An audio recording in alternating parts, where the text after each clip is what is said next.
Hello, everyone. Kevin here with the Parts and Service Desk. I want to thank everyone for tuning in tonight. We're going to have hopefully a really great show. We've got an awesome guest here tonight.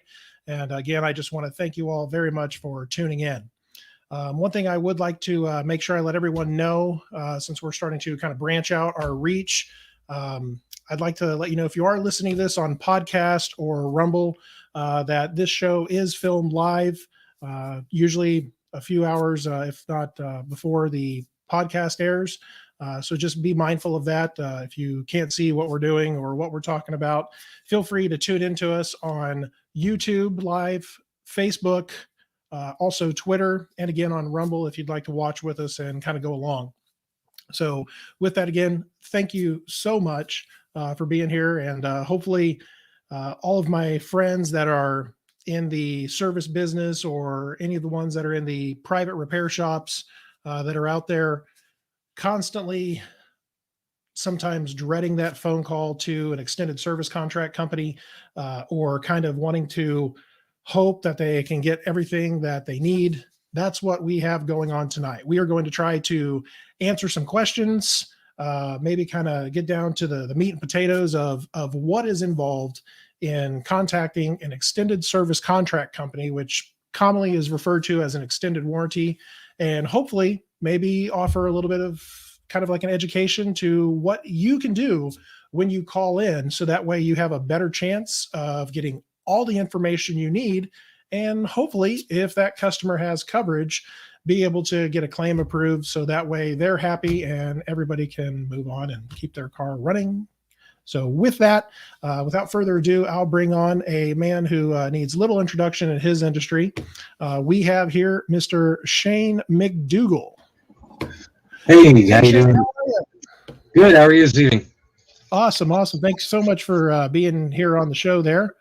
And so I wanted to see if we could maybe have you tell us a little bit about what you do with the company you work for. You don't have to mention the name of the company. But at least just give us an idea of what you've done with them and kind of your background and kind of like how things go with your place there. Gotcha. All right. The company I work for is an extended vehicle service contract. I started out there as an adjuster in June or July of 2020. Okay. And within about a year, right, actually 3 days to the year anniversary, I was promoted to a claims team lead. Nice. Which is currently the position that as you know, and I sit in now. And I'm exactly what the position says it is I'm a claims adjuster. I am there to adjudicate claims. I am not there to deny claims as everybody seems to think we're there to do, and that's not what I do or what I tell my guys to do. My background, I've always worked in the automotive field. I started, at high school, changing oil at a car wash. Kind of stayed in there for a little while. Ventured off to do a few other things in like security and Okay. in that field. Ended up getting hurt and just couldn't do that anymore. And did construction for a little bit and realized this is just not for me.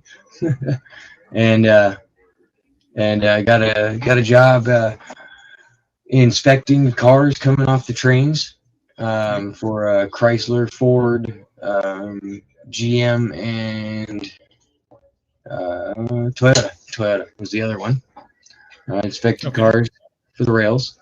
From there, I moved on back to changing oil at the lube shop, and I stayed there for a long time, and then went to for a little while. I was an interior repair technician.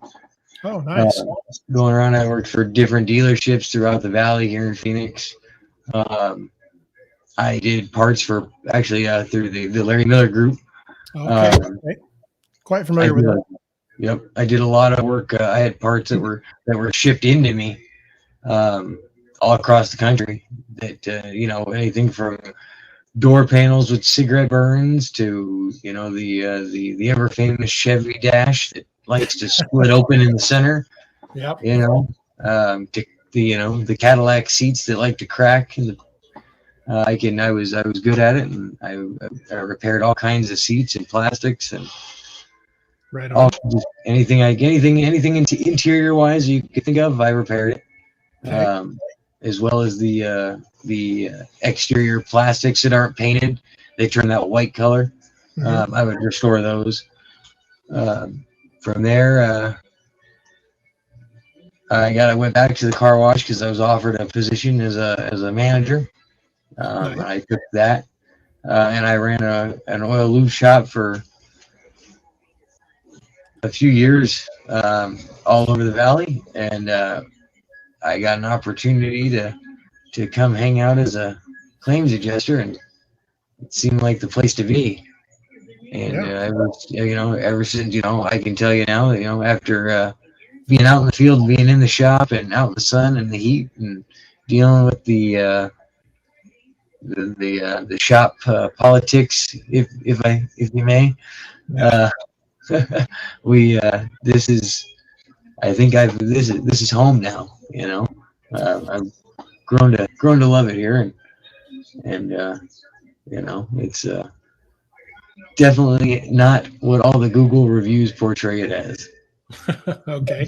Yeah, I know. It seems like every time you look up one of those extended warranty companies or service contract companies, there's always a slew of Google reviews, and there's very few good ones. They always seem like they're bad, but it always seems like the reviews are from the customers that did not get something covered. Yep, and typically they like to portray it as that we just blatantly denied it, and they were perfect on their end, of course, Mhm. but nor I don't we don't just deny claims willy nilly for no reason. There are reasons they are denied, and there are rules. These are contracts. You sign the contract, and you're supposed to abide by those rules. Sure. Granted, there are gray areas. Not everything is black and white, and that's where that adjudication process comes into play, But claims are not denied for no reason. If the customer got denied a claim, there was a reason for it, and it was probably more than likely something on their end that they didn't mention or didn't do, whatever the case may be at that time. Sure. Sure. Yeah. So a lot of the times I know I've had some feedback on this, and I always try to ask the guests. We're all to some capacity car guys, so I understand that you've had a couple really cool rides that right now are very sought after, and if I understand correctly, two of these trucks you don't have anymore. Uh, No, so I no. bet you wish you did, because in the condition I've seen in these pictures, they're bringing some nice double digits. Yeah, So yeah, yeah, definitely. so tell us about this sweet ride right here. That was my 1974 GMC Sierra Grand. I know it's Nice. got the Chevy bow tie there on the front, Okay. and there's a reason for that. And the tailgate had a GMC tailgate, but Okay. this 1974, I bought from a ex's father who bought it for the motor. Okay. His plan was to take it out of this and shove it in a 67. Right. And then once he picked this truck up and everything that he had, this truck came with, he realized that it shouldn't be separated. Uh, so the 74 was purchased originally from Sanderson Chevrolet, Sand Chevrolet here in Phoenix. Uh, it was it was originally a Chevy C20, Okay. but for some reason the gentleman who bought it did not want a C20. He wanted a Sierra Grand. So it was then in turn sold or returned back to GM, and GM changed the upholstery, and rebadged it, and I think they had to add the split window in the back. Wow. And there was they had to add a tilt column because it became the gentleman wanted a Sierra Grand, so it was rebadged as a Sierra Grand. But it was funny because the VIN numbers pull up as a Chevy and as the C20, but I had the build sheets that showed it from being shipped out as a C20 and then returned, rebadged, and reshipped out as a Sierra Grand. It was cool to have, and it had the 454 in it. The sleeper, or the lead sled, as I like to call it. Yep. But that thing, the only thing it wouldn't pass is a gas station. And I love that truck. It was a cool ride. It had that dampener from it had dual exhaust. It had the dampener on it, right there, right behind the rear window. And I cut that out, and oh man, it sounded real nice, but man, it gave you a headache right about here after about 15 minutes of driving. Yeah. But it was a cool ride. It was one of those. At the time, the financial situation just couldn't hold on to her no more, and had to let her go. But definitely one truck that I wish I still had laying around. Yeah, especially right now with all that build sheet information and the kind of provenance history behind it, man. I saw one of these when we were driving through Colorado. We were on our way to Missouri to look at a house and some residents because we were moving for my wife's job. And I passed a guy, had one almost, obviously I haven't seen that in person, but visually from the picture, same condition. Yeah. And this is right as the height of the C10s really started coming back around. And this guy was asking 25 grand for it. Oh yeah. Yeah, it's insane. It's crazy. And the 4-wheel drives are bringing that in even more. And one fully done and restored is just amazing. Oh yeah, definitely. This beautiful ride right here. Oh, that was my baby. Oh man. So I had a before this I had an 02 Grand Marquis. It was it was Grandpa's car, truly Grandpa's car. But I got a sweet deal on it, and unforeseen circumstances after letting somebody borrow it, it ended up being totaled. So I had gotten a couple of bucks, from the insurance company, and I was scrolling through Craigslist, just trying to find something to buy, and lo and behold, this popped up on the feed. It was from the pictures, it looked too good to be true, Yeah. And so I shot over there real quick, and honest to God, it was too good to be true, and it was a '96 Chevy Cheyenne with a 4.3 two-wheel drive, automatic. Wow. The interior was clean. It only had 160,000 miles on it. The headliner was intact. It had a small leak on the oil pan, but nothing excessive. The air conditioning still worked, and it was just immaculate. I mean, it had a couple of little spots here and there where the paint had faded, but nothing. I mean, looking at it, nothing you can't pick it out unless you're looking for it. But I picked that up, and I had her for two and a half years, and sadly, I'll tell you one thing is if you're gonna run Pennzoil synthetic, don't run it on an older truck, because that when they say that it cleans the motor, and I think I was getting off the freeway one night and heading to the grocery store, and it made just the loudest explosion sound you've ever heard, and I lost right then and there. The motor died. You could hear it turn and start it. There was no compression, and she wouldn't start again, and I just I died in flight right there, and I just didn't have I couldn't afford to hold on to her and replace and buy a new car.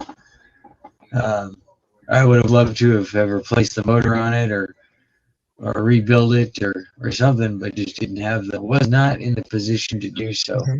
Sure. So I had to let her go, and ended up just getting a few $100 for it, but that few $100 was enough to make sure I ended up with a new ride. Yeah, no, definitely. I mean, it's a shame. We all go through those stories that all the ones we've lost and the ones we wish we could get back. Mm-hmm. Now, the other one you sent me, is this a ride you still have? The 4Runner. Yep. The 4Runner. No, the 4Runner was I had a 06 Silverado. Okay. Single cab, 5-speed manual. Awesome, perfect work truck. Just the perfect pickup. I'm a big fan of the single cab trucks. But I had gotten rear-ended one night and got pushed into a 87 F-150. So I lost the battle on that one, and truck tacoed on me. But once again, I was lucky enough to get a couple of bucks for the insurance, and I found this 94 4Runner 4-wheel drive. Had I think at the time it had, I want to say 160,000 miles on 170,000. Real low miles, real clean, automatic, power, everything.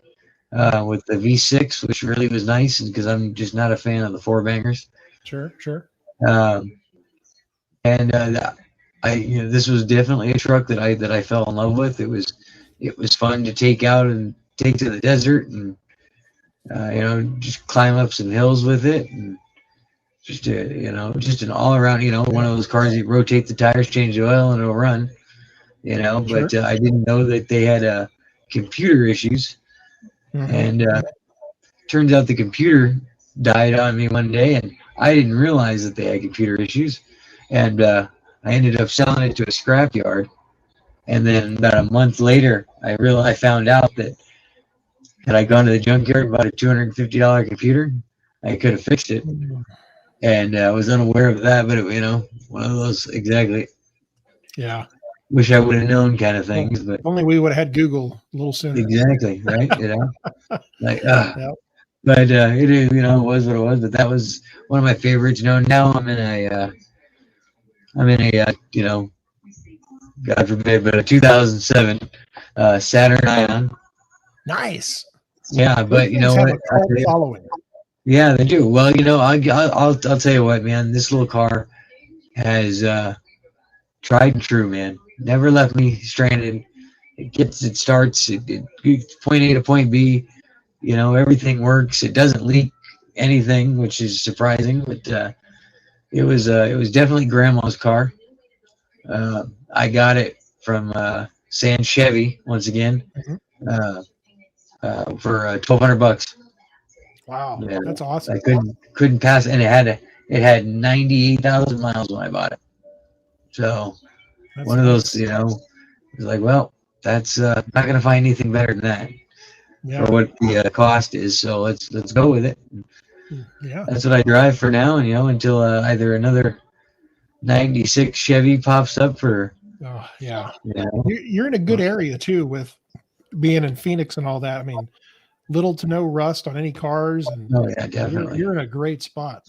Oh yeah, that's one thing I love about Arizona is, very rarely do you find anything rusted out. Yeah. And that's always nice to not have to deal with the cancer there.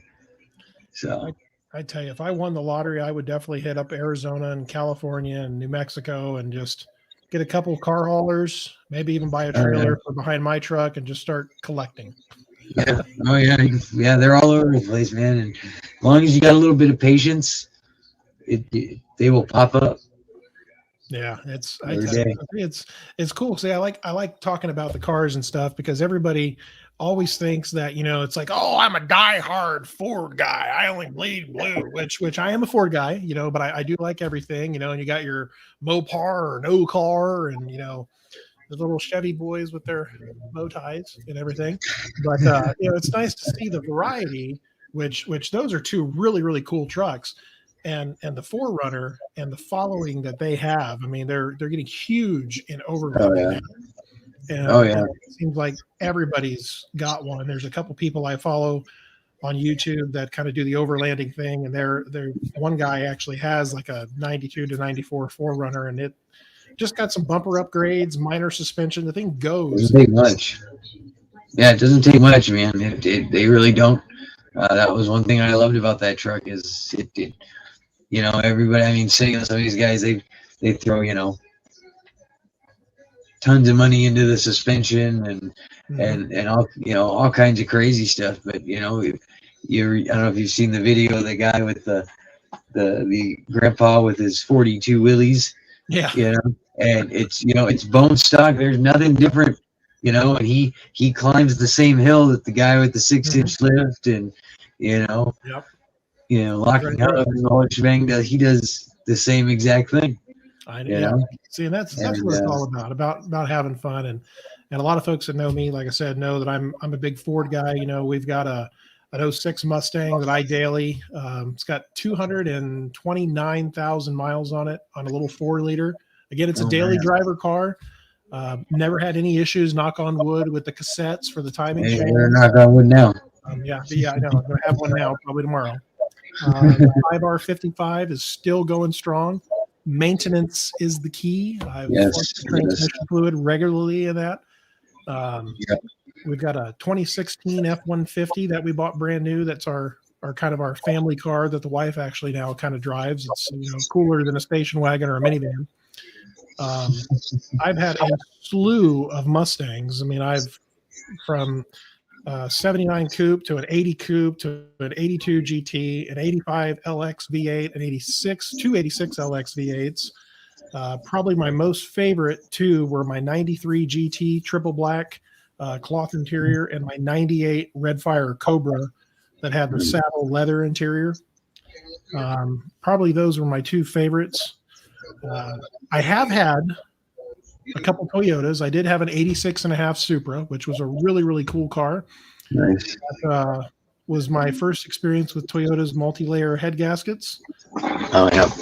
I had an overheating issue for like 15 minutes, had to pull over somewhere safe because where I was at, there was no shoulders. There was a lot of construction. Blew the turbo and lost the head gasket. And then I had this really, really cool 92 Toyota pickup truck, and you can totally tell this is a 90s kind of setup because I've got the painted yellow air intake and a couple of little blue part store add-ons there, painted the top of the radiator blue with some chrome Cobra wheels. I can't seem to find a picture of when I had it because I did C-notch it, 4-link it, and put some 7-spoke wheels on it, the whole Fast and Furious area thing. But really, aside from all that, you've got to make sure you can stand good when you're next to your truck. Yeah. All right, definitely. If you can hold that pose, then you've got it going on pretty good. Right. But, aside from that, really the only other thing we got working is a 92 convertible that's been a project forever, it seems like. From all the moves and everything. It's like I get going on it, and then we got to put it back together because we've moved. So now finally it's in its home. We don't plan on moving anymore, so hopefully I'll get it finished. It'll be something fun. Right on. But so if we could, I'd like to kind of get into some of the stuff why a lot of folks have tuned in tonight. And again, thank you for everyone that's out there watching on YouTube and Facebook and Twitter live with us here. I know there's a lot of folks that have commented on the social media pages, and between all the different ones that are out there, including the parts and service desk pages, I see a lot where the repair facilities are so frustrated. They hate calling these third-party warranty companies.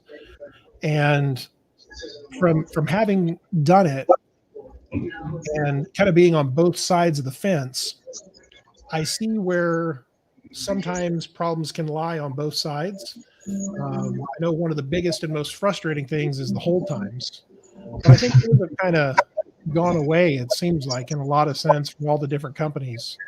Um, so I think that's something that's been really a good deal. But tell us, if you would, maybe start out with what are some of the things that um, when a shop calls in, what are some things they need to kind of have it ready when they call in to maybe start a claim with an extended company? What are some things that you see that they don't have that maybe they should, to maybe start us out with that? One, it depends. It depends what kind of claim you're starting. Are you going to call in to start a powertrain claim, or are you starting in to call to start a general repair claim? Are you looking for an engine, a transmission, or are you just looking for a window regulator or a starter? And that's kind of depends on what you need. But first thing you need to have is get the customer's name, find out whose name's on that contract. It's one thing when they call in and you got the VIN, that's well and great, but then you got a name, but it's not the right name. And then we spend 15 minutes guessing back and forth on whose name's on the contract. So you always want to make sure you got the right name. You along with the name, a copy of the customer's contract is always great. That way the service supervisor knows preliminary that, hey, this is probably not going to be covered, and it even says in the contracts, that they should present a copy to the repair facility. But if you don't, it is what it is.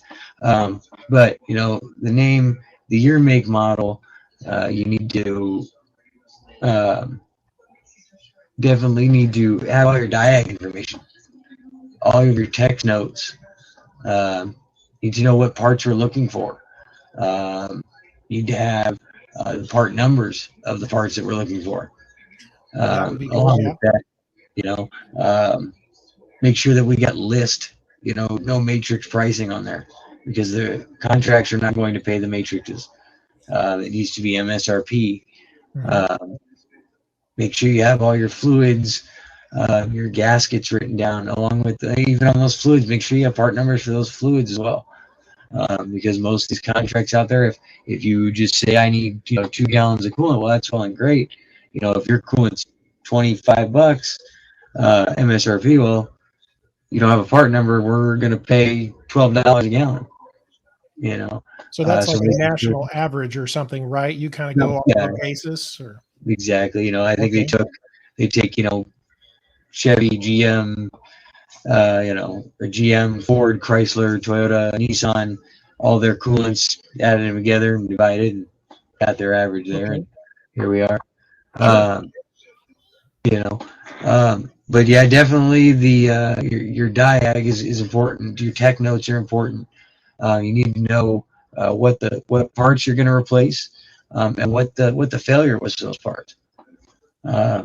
And starting as well, one thing that would be nice is if you had the customer's parts decision up front.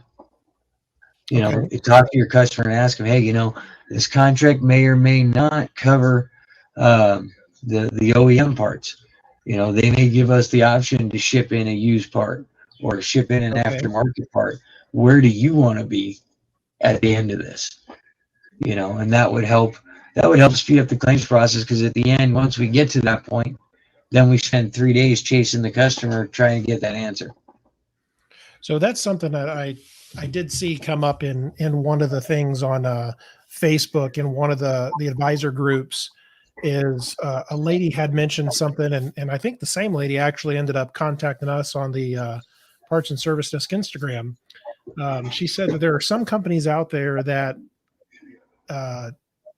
either won't pay for their parts or they want to ship in parts. And I know, like you said, there are contracts out there that will, how they're written, they have a most cost-effective option, I think is what they call it.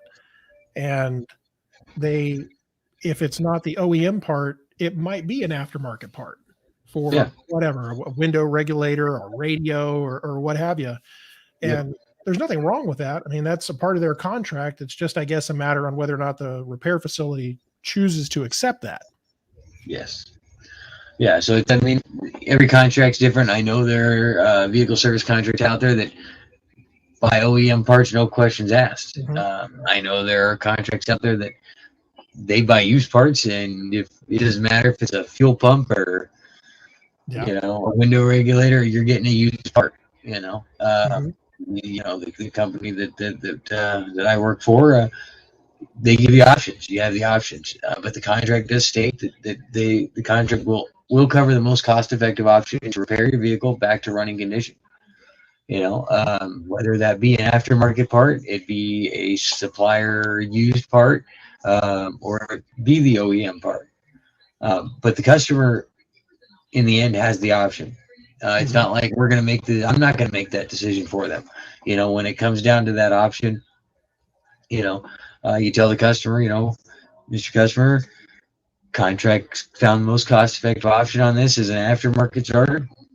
If it's $200, you know, the shop's OEM starter is $499. I can give you a credit, give you $200 towards that starter. You would have to pay the difference. If not, I am more than happy to ship that part in. It's up to you, you know. But we're not going to go out. A lot of the people make it sound like that we're shipping out used parts and that's the end of the story. We're not.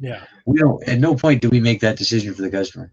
That is sure. If they would like to pay the out-of-pocket difference, by all means, we'll give them the credit. You know, and with that, it's one thing that, you know, a lot of folks listen to. You know, there's multiple different vehicle service contracts out there. You see the Facebook ads, you see the commercials on TV, you know, and they get the wrong they get the wrong idea of the contract. You know, they think that the contract is there to just cover the repair, is to cover the entirety of the repair. Everything, you know, everything. Yeah, bumper to bumper, you know. Everything. Is it above the bumpers, below the bumpers, or just between the bumpers? I guess that's just what between, right? And you know, and that's the issue. Is that if you truly listen to the commercial, it is. They say, you know, my company saved me. You know, they didn't say that my company paid for it. It's my company saved me. You know, because the contracts are there to alleviate repair costs. They are not there to take over the repair costs. All in the verbiage or the word usage. I see. Exactly. So one of the things that I used to experience with the company that when I was out west is we were like what you said. We, you know, it didn't matter to us if a shop called in and they had OEM parts or aftermarket. We didn't care. You know, we made sure it was at the list or MSRP. We never paid the markup that the dealership had. But the thing that we always saw was that they would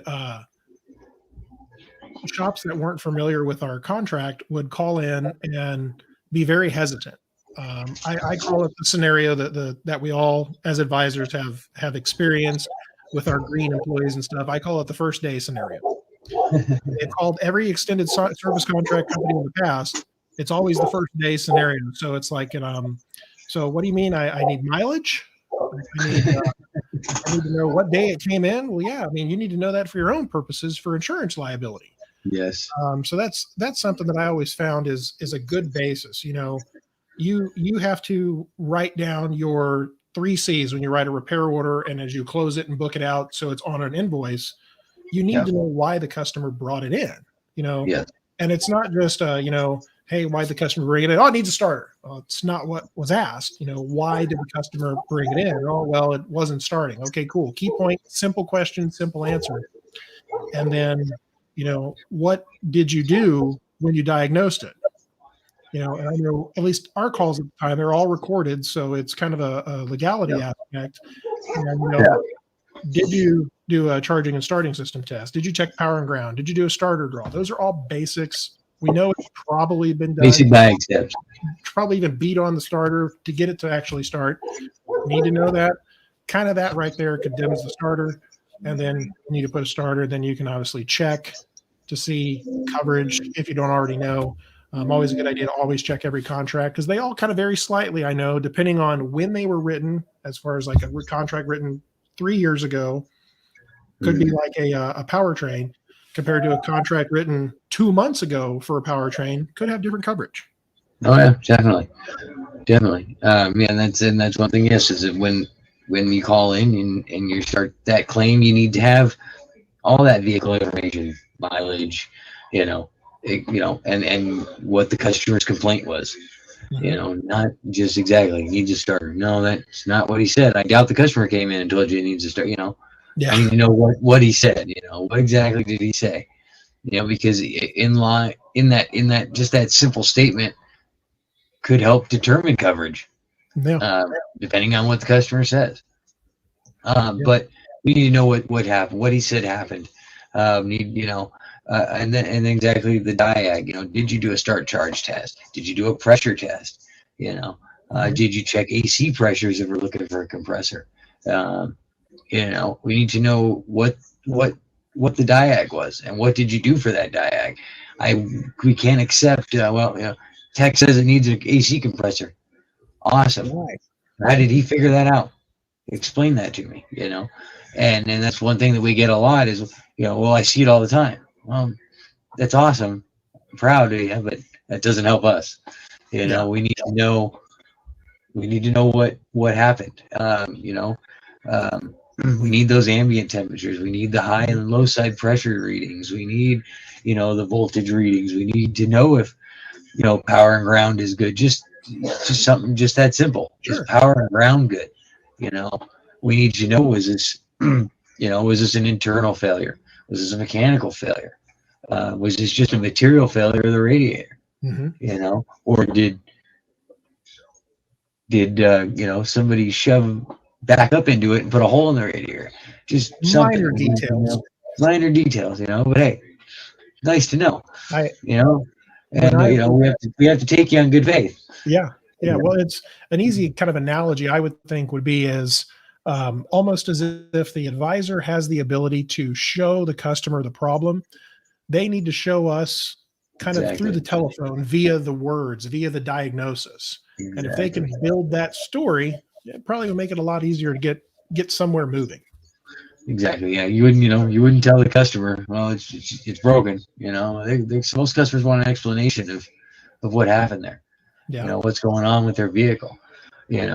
So we need the same thing. And then you need you gotta let us know what failed. And a lot of times the advisors come on and excuse me, they give you a laundry list of components that need to be replaced. Well, that's another thing is the contract is not there to replace recommendations.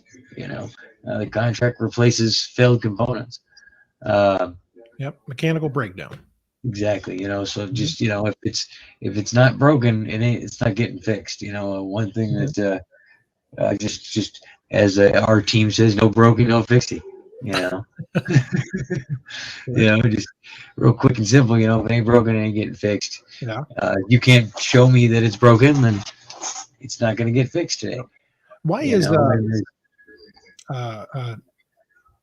maintenance records? Why would sometimes having service records or maintenance records be important? I know sometimes they can vary for different reasons that you would need them for different companies, but like with the company you work for, having service records, what do you use them for, or why do you ask for them? So you got a couple of different reasons. Depending on what the situation is, you may ask for service records if your start mileage is incorrect. Okay. So if you called into the company to buy this contract and you just weren't sure what your mileage was, and you just gave, I think it's got 120,000, and then they take you on faith there. We start the claim, and it ends up that it says that you're still in, you're out of their waiting period, but you travel 900 miles a day. Well, we all know that you're not driving 900 miles a day. So we would request service records from around the time of contract purchase to get the correct mileage, or at least in the general. I think it's within like 300 miles. It usually puts you in. Sure. So there's one way. That's one reason we might ask for them. Second is, a lot of contracts do not cover anything that was broken prior to contract purchase. Okay. Pre-existing conditions. So we would request, if you're super early into coverage, let's say you're only in your first 30 days and you're calling us for a rear main seal leak, chances are pretty good that rear main seal leak didn't happen in the last 20 days. So we would request service records to see if there's any mention of that rear main seal leak. Another thing is, again, just to verify routine maintenance, especially on a powertrain claim. If you have, Right. if you have just something simple like, or not simple, but like a transmission failure on a Chevy pickup, Mhm. and it's got 190,000 miles. One thing that we're going to have to do is clear the transmission of lack of maintenance. Right. Because most contracts, that is a stipulation, and Chevy does state that at 150,000 miles, that fluid and filter should be changed. If you could provide us a service record showing that, hey, I did change the fluid and filter at 150,000, we can save a few bucks and time by not having to do tear down to remove the filter and pan, so we can clear it for lack of maintenance. Sure. Same thing with lower end bearing failure. We can rule out lack of maintenance just by checking your service records. You made sure that every 5,000 miles, Mr. Customer did his oil changes, so we know that this isn't a lack of maintenance issue. There's a multitude of those are about your main reasons for service records. They are not 100% necessary all the time. There are ways around them. Tear down would be one of them. Sure. If for the mileage thing, if necessary, you can pull a Carfax, things like that. But these are all time-consuming things that if you just got the service records, it's much faster and much, it helps the flowing process of the claim. But as for the with the tear down, as most contracts stipulate that the customer is responsible for that tear down up until there is a verified failure. So without those records, if we have to go to tear down and we get to tear down and you tell me that I change my oil every 3,000 miles without fail, and we get in there and Look at all that sludge. there's there's a spoonful of sludge, then we have to deny it, and you are responsible. The customer is responsible for all that teardown time, and the shops. Some of these labor times nowadays are not nice. Oh, I know. With the companies, I've seen a lot of these insurance and liabilities and the service contract companies. You have to keep up on the labor times because obviously you don't want to shortchange the shop. So it's crazy. There are labor times that I've seen in some of the southeastern states that are I can't believe how low they are, but it's like 60, 80, 90 bucks an hour. But I've seen some New England states, some kind of Western, Middle West, not like the Midwest, but like going more towards the West, and then like California's a couple $100. Oh yeah, it's insane. I've seen like 260, 290. I mean, it's for 1 hour, and so it's definitely kind of interesting to see just such the broad spectrum of the labor rates. So having that definitely is huge. I know one thing I've seen very little of, but I know it was out there. I don't know if you see it a lot on your side as a manager, but some contracts actually cap out the labor rate at a max of like $100 or what have you. Others don't. They can actually buy like an addendum to cover whatever the shop has for a labor rate. Is that something you see a lot of, or? Yeah, so our contracts, they just about all of our contracts have a cap out about at $100 an hour, Mhm. and anything above that, the customer is responsible for. Some contracts, depending, most of them I believe are out of California. The California contracts, it's written in there that it doesn't matter what the labor rate is, the contract pays it. They don't have a cap, Mhm. but 90% of the contracts do have a cap of $100 an hour. But the customer does have the option to purchase. There are two addendums to the contract that can be purchased. One is a market labor rate, and another one is an enhanced labor rate. The market is strictly a average. The computer takes an average of that zip code, and finds, and it does separate, is it a domestic, a foreign, or an independent shop, or European. Yeah, domestic, foreign, European, shop average, and that's what the market labor rate will pay. Okay. And then you have the enhanced labor rate, which it doesn't matter if the shop's asking $400 an hour. If we can verify it, we're going to pay it. But those amendments do cost, and they do add to the cost of the contract.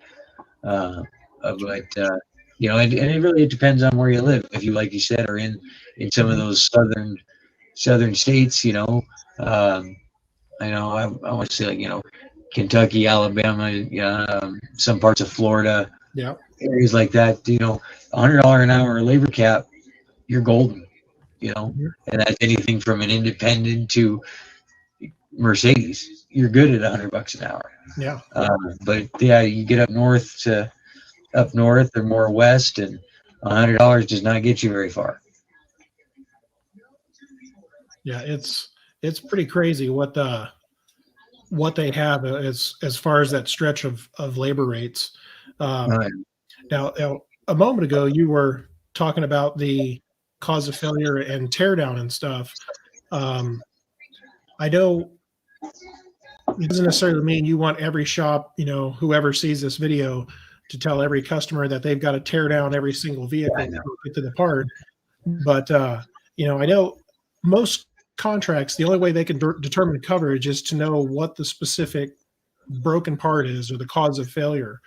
And how does a shop judge on some of the larger repairs, like an engine or transmission? What are you seeing that, it's great if a customer says whatever you need to do to find out, that's between them and the customer. But what is it you normally see that a shop should probably do to decide whether or not you're going to go down that road of disassembly or teardown? So it depends on what we're looking for. Are we looking for a motor, or are we looking for a transmission? The cause of failure is not such a huge deal when it comes to your smaller parts. Alternators die, starters die, window regulators die. Those things, that it happens. Mm-hmm. It's just they get old and they die. But when we have the transmissions and the engines, it gets a little more complicated.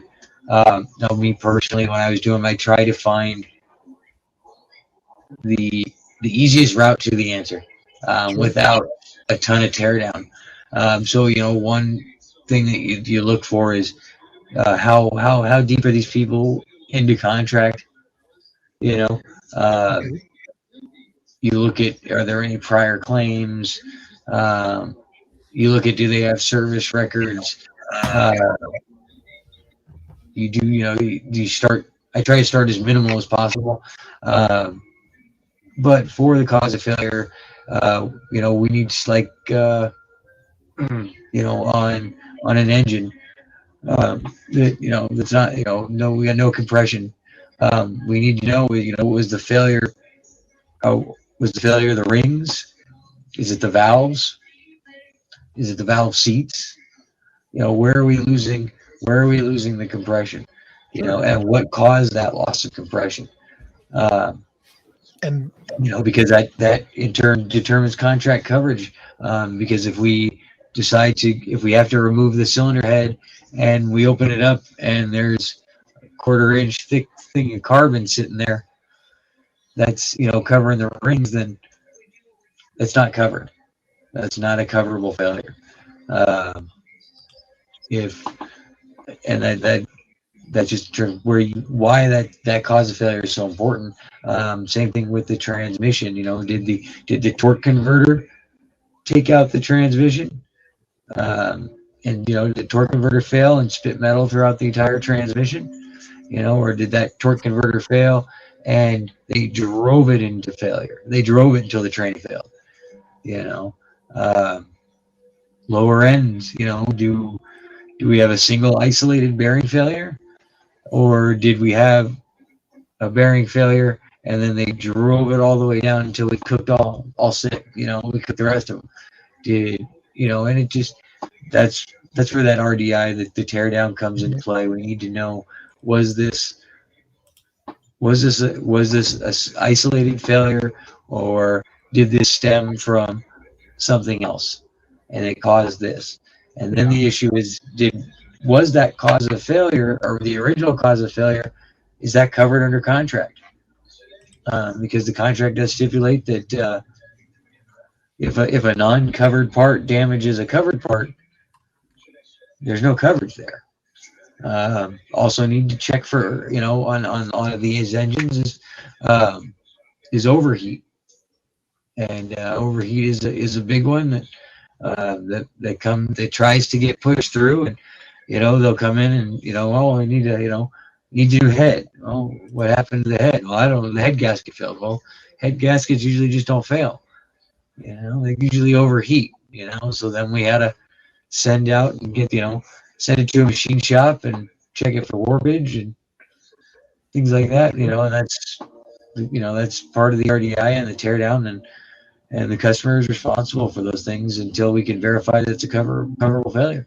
Sure. Yeah, I know Slumlord, he even said, talking about the bearings and the low oil, that, can obviously be attributed from that too. Yeah, exactly. And these are all things that, that we have to find out, to determine coverage, and it sucks that, the customer has to be responsible for those things, but, in terms of the contract, are the terms of the contract. Sure.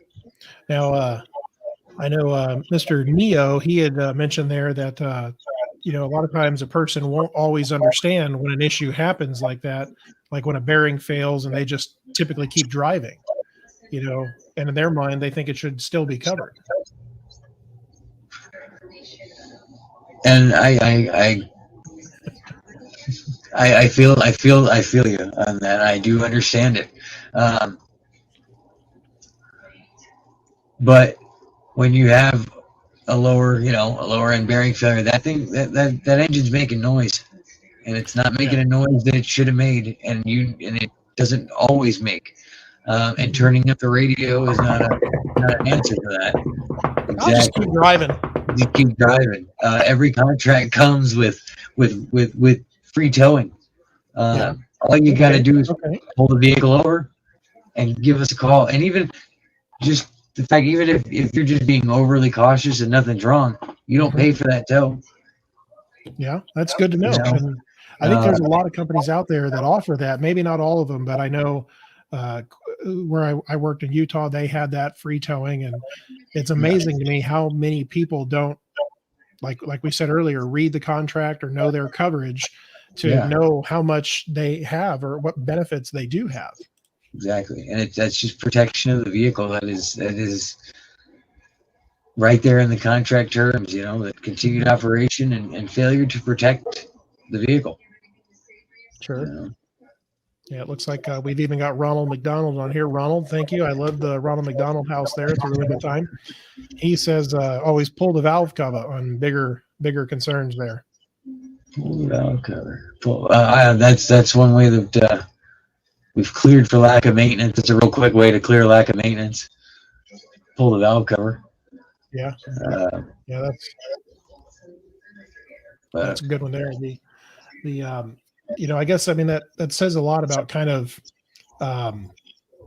knowing the contract guidelines as an adjuster or a claims manager to kind of know where you set within those, knowing your exclusions. Because I know there's different kinds of contracts. There's stated contracts, there's non-stated contracts, exclusionary, all kinds of different types that reflect or affect that coverage. Definitely. I mean, and it depends on, the year of the vehicle, the mileage on that vehicle, and what the afford. I don't know a whole lot about the cost of these things and going into that. But yes, you do have, you have powertrain only contracts. You have some powertrain contracts that cover a little more, like some electrical things like the alternator and starter. It might cover, some switches and maybe your window motors, parts of the cooling system, parts of the AC system. And then you step up from there and you have that same powertrain contract plus some, a little more electrical components. Maybe there's a few of the engine's electrical components and the transmission's electrical components where the powertrain doesn't cover. Then you do have contracts that are strictly electronic contracts. They don't cover anything powertrain related, but they cover the cooling system. Then you have your contracts that are almost bumper to bumper. There are contracts out there that cover just about everything under the hood. Pretty amazing what they don't cover and what they do cover. Most things that aren't covered usually on those are plastics, Trim items, things like that. Things that seem to constantly crack, especially places like Arizona where the plastic gets hot. Discolors, batteries, turns white, things like that, transmitters, things like that. Things that fail on a pretty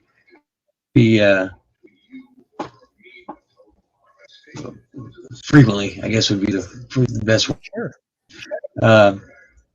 And those are expensive. I've seen some of those contracts be upwards of $200 a month. Especially if they put all the add-ons. Okay. Let's say that you bought a 2017 Mercedes, but that 2017 Mercedes, you got such a sweet deal on it because over in Florida it got flooded, and now it's got a bad title on it. Well, you're gonna have to pay for that add-on. There's an add-on for that, to have a bad title. So people have those contracts, these nice contracts that cover the whole kit and caboodle, but they have to pay for bad titles. They got to pay for the enhanced labor rate because their area $100 an hour is not going to touch the car. So these contracts, they get expensive, and depending on what the customer can afford is pretty much how what contract they're going to get. So I just saw in here that Slumlord asks if I guess something's not covered or gets denied. Are you going to call the customer and tell them this? Are you going to call them? Multiple times a day. That's what I do, is call customers and tell them. I always give the service advisor the option. Do you like to call them and tell them it's not covered, or do you like me to call them and tell them it's not covered?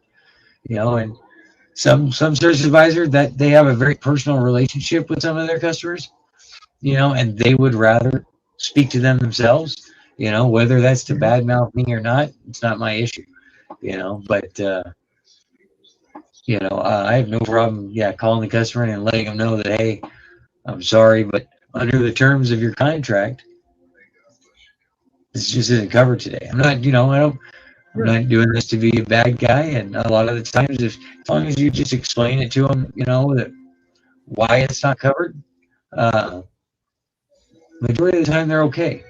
Now there are the days that you call them and you can explain it to them as nicely as possible, and you will be the bad guy and you will be the worst person in the world, but You know, Yeah. it's again, you know, we're not here. I'm not here to deny claims or anything like that. You know, I have to abide by the terms of the contract. And if I cannot figure out a gray area per se, you know, to get that covered, and that's one of those things that's just straight black and white. This is denied. There's nothing I can do about it. Then it is what it is, and Hmm. it's just you know, sometimes it sucks and you feel bad about it, but it's just part of the job. Yeah. I know the one thing that I see a lot kind of in relation to that is the um, from a lot of what I think there was just one a couple days ago on the on Facebook on one of the advisor groups that overheating was a big one, and it's funny from having been on both sides. I always tried to look at the positive of like that particular concern and overheating type concern. Um, and you know, everybody gets upset. You know, it's not going to get covered, or it's going to be partially covered. Very rarely partially covered, but more often than not be covered. And you know, as an advisor, I would rather call the customer because then it gives me an opportunity to not just sell the job, but sell the pros and the cons. You know, okay, great. The extended warranty, had they have covered it, might have gone an option of used. Here you get a brand new.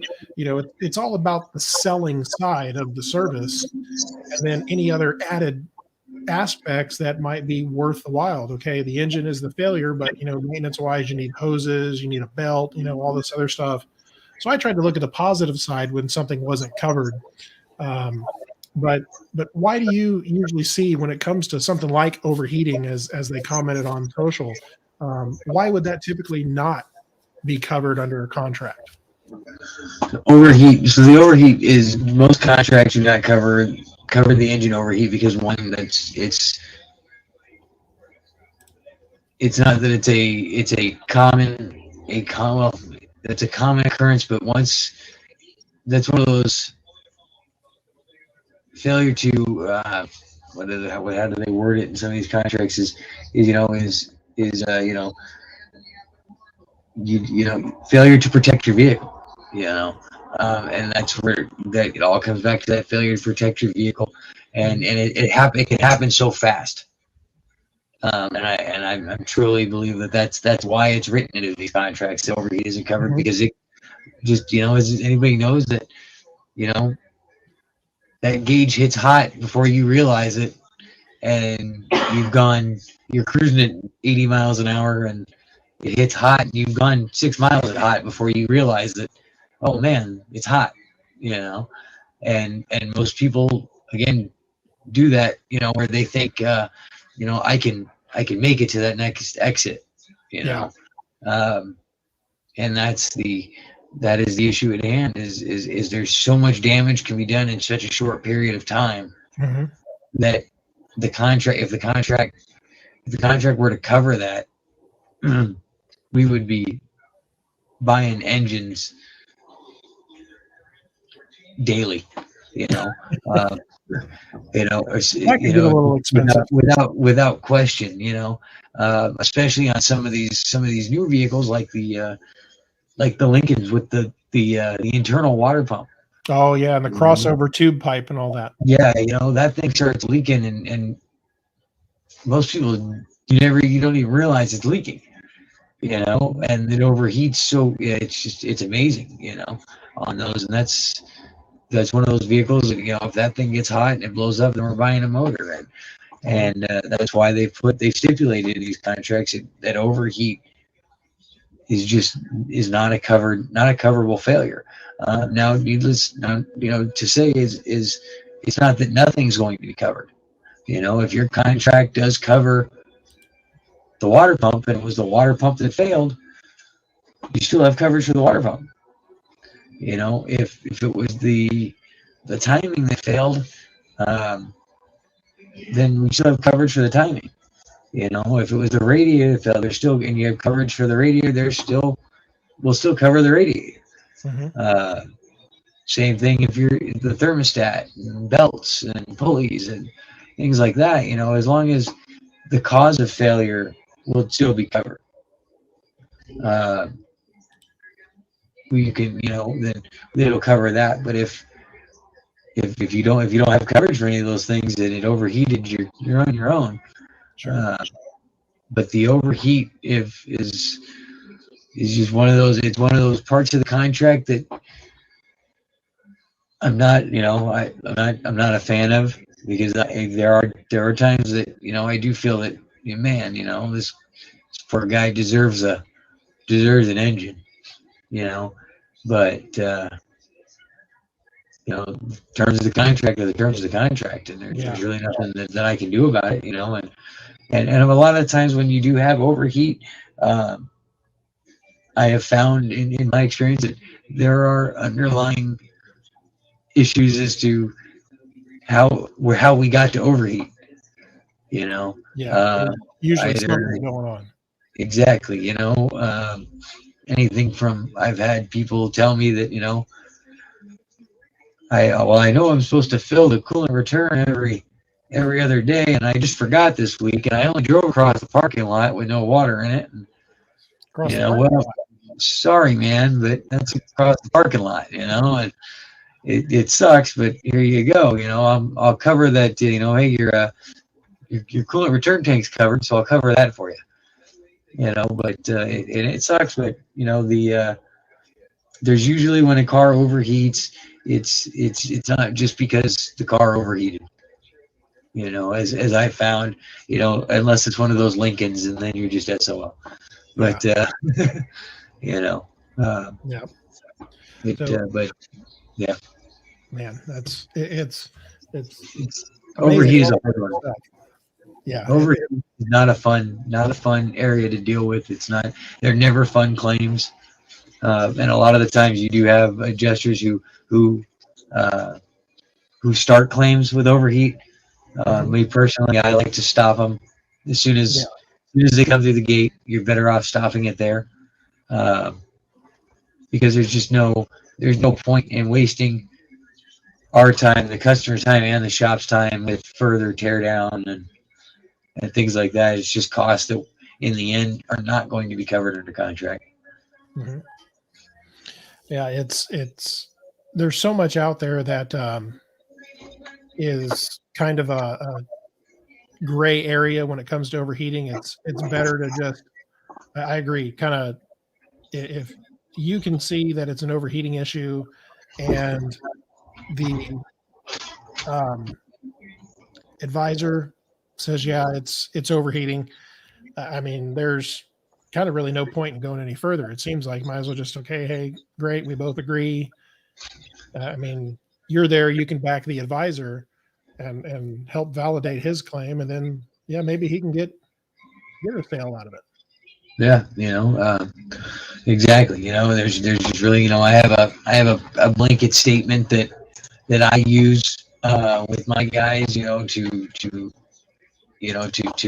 explain the overheat and how you're going to move forward on it. See if I can find it for you here. And it's just pretty, it's just a quick blanket, here, pretty much it just explains, all the signs that we have at this time are pointing to overheat. This would not be covered under contract. If the shop agrees that the cause of failure are overheat, there's no point in going any further.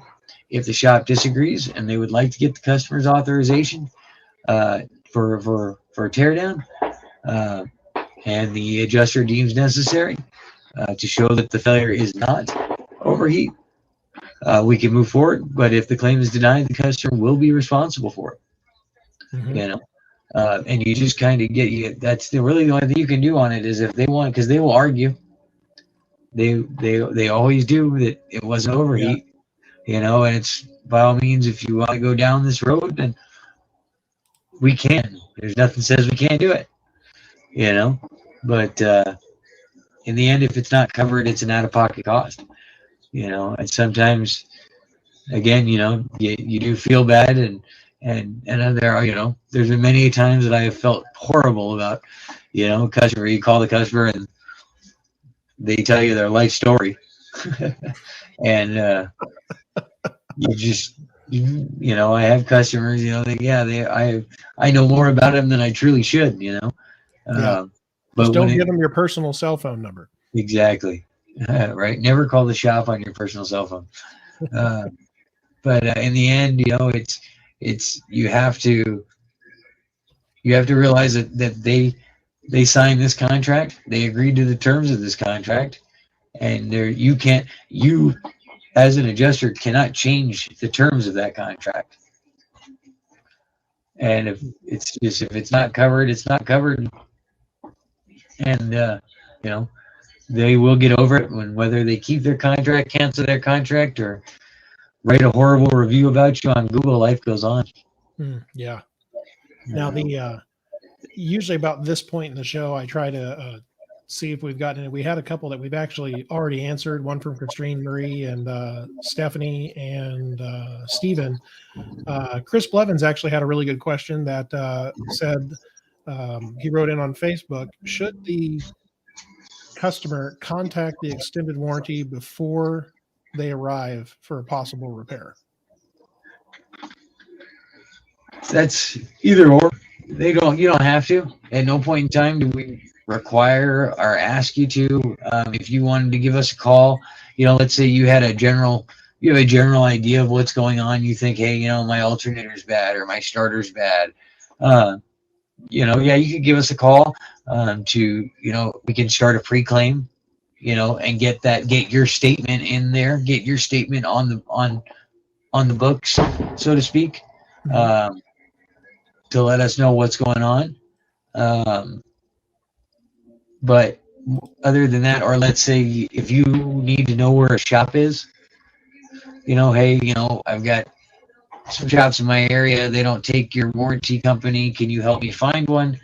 That would be a reason to call in. But really, truly, other than that, just get a copy of your contract, take it to the shop, give it to the service advisor, and let them do it. As an adjuster, we spend a lot of time on the phone with the customers, and it's not that we don't want to talk to them. It's just there's a lot of information that you don't have, or a lot of information that you do have that just truly isn't needed, and that's time taken away from working on getting your car fixed. Sure. So your best bet, like I said, is to just take a copy of your contract in with you with your the contract number, your vehicle information, and whose name's on the contract. Give that to your service advisor and let them call in and start that claim. Like I said, unless you're looking for somewhere to take it, there's really no need for you to call in. And if we need you, we will call you. That's what you bought the contract for, is so you don't have to deal with these things. That's what we're here to do. Cool. So that's, not unless it's, like I said, not unless it's truly necessary.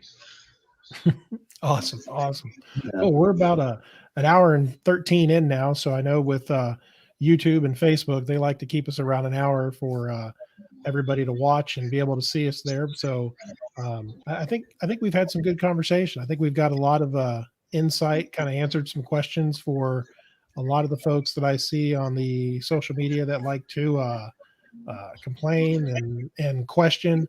And I think a lot of it is just more the understanding of the extended warranties, and not so much as they don't want to help, because they definitely do, but kind of knowing the process, the information needed, and kind of what everyone needs to get the ball rolling.